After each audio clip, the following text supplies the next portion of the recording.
गेले 4-5 दिवस झाला मी कोकण त्याचबरोबर कोल्हापूर, सांगली, सातारा, सोलापूर या जिल्ह्यामध्ये चळवळीच्या निमित्तानं फिरतोय।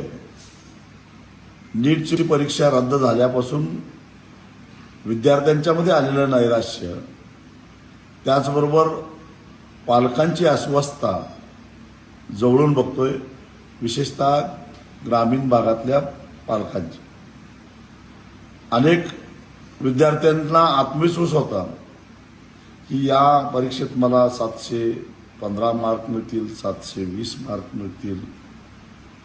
आता पुन्हा नवीन पेपर, नवीन परीक्षा, पुढं काय होईल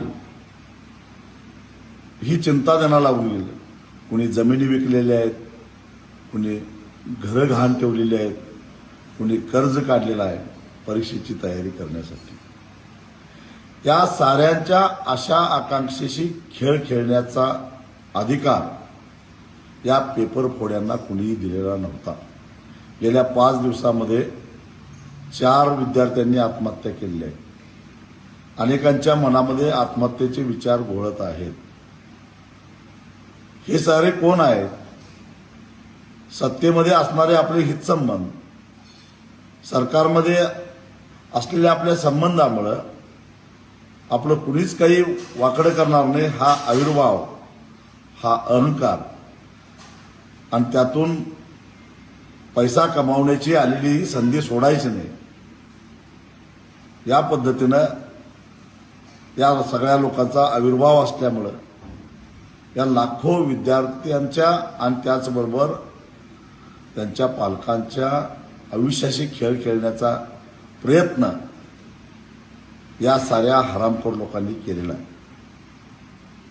त्यामुळं केवळ भ्रष्टाचाराचा आरोप करून ह्यांना आत टाकून चालणार नाही, तर 4 विद्यार्थ्यांच्या मृत्यूस जबाबदार धरून त्यांच्यावर सदोष मनुष्यवधाचा गुन्हा दाखल झाला पाहिजे। जे जे म्हणून यात सापडतील त्या सगळ्यांना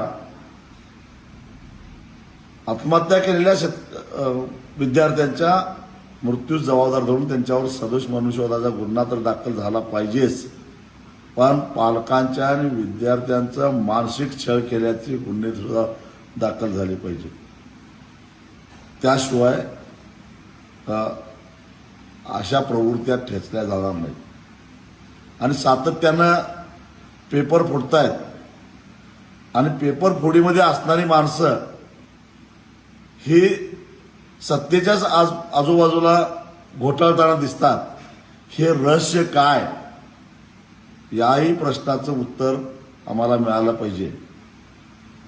बुलडोझर चालवायची भाषा करताय ना, चालवा ना या आरोपींच्या घरावर बुलडोझर। हा एवढी हिंमत? कारण हे सारे तुमच्या आस्थनीतले निकारी आहेत, आणि हे आस्थनीतले निकारीच तुम्हाला एक दिवस घरात बसवणार आहेत।